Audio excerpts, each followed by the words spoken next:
right, ready for chapter 5 in Vacation Under the Volcano. Books! Books!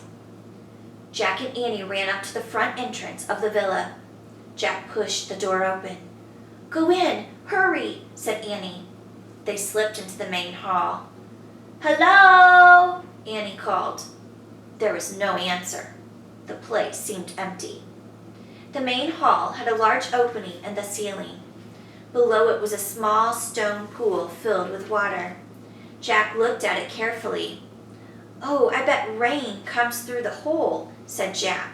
"Then it lands in that pool so they can use it for their water." He started to take out his notebook to make a note. "There's no time, Jack," said Annie. "We have to look in all the rooms for books." Okay, calm down," said Jack. He put away his notebook and followed Annie. "Books! Books!" she said, peering into a room off the hall. She moved to the next room. "Books! Books!" Then she moved on to the next. Jack trailed behind her. Even though she had already checked the rooms, he took a quick peek in each of them. He wanted to see what a house in Roman times looked like. He'd write notes later. The first 2 rooms had wooden beds. The walls had pictures painted on them. The floors were covered with tiny pieces of colored stone. The third room had a low table with silver dishes on it.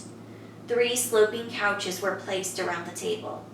The couches were covered with pillows. "This must be the dining room," said Jack. People from Roman times laid down on the couches while they ate. Did you know that? He looked around for Annie. Where was she?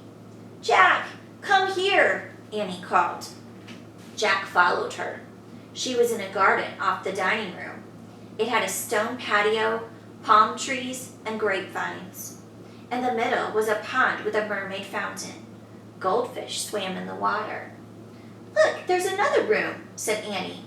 She moved to the door of a room off the garden. She opened the door and peeked inside. Jack looked with her. Along the walls of the room were long shelves with rolls of paper on them. "Rats," said Annie. "No books." She closed the door. "No books in this whole villa. Let's get out of here." "Just a minute," said Jack. "I have an idea." He pulled out his book on Roman times. He found a section called Writing. He read, "Romans used pens made of small reeds. Their ink came partly from the black ink of octopuses. They wrote their books on papyrus paper." "Aha," said Jack. "That's a library of scrolls. I bet our ancient lost story is in there." So these are the books from Roman times. All right, ready for chapter 6. The end is here. Jack threw open the door to the room of the scrolls. He and Annie rushed in and ran over to the shelves. He pulled out the piece of paper with the Latin title on it, for Fortissimus Immundo. "Okay," he said, "we have to find the scroll with this title." They began frantically unrolling scrolls one by one. They were all handwritten in Latin. "Here it is," said Annie. She held up a scroll. The words at the top matched the one on their paper. "Yay," said Jack. "I wish I could read Latin so I could find out what this story is." "Don't think about it now," said Annie. "Let's go." Annie handed the scroll to Jack, then started out of the room. "Come on," she said. "Bring it." "I just want to check and see what the story's about," said Jack. He put the scroll in the leather bag. Then he flipped through the book on Roman times, looking for a picture of the ancient scroll. In the middle of the book, he found a picture of a volcano erupting over a town. Under the picture was written, "For 800 years, Mount Vesuvius was a peaceful mountain, rising above the town of Pompeii. Then, at noon on August 24th, year 79, it erupted into a deadly volcano." "Oh no," whispered Jack. "August 24th? Year 79? That's today. Oh man, what time is it? He looked around wildly. Annie! She was gone again. Annie! Jack grabbed the leather bag. Then clutching the book, he tore out of the scroll room. Annie! He cried. What?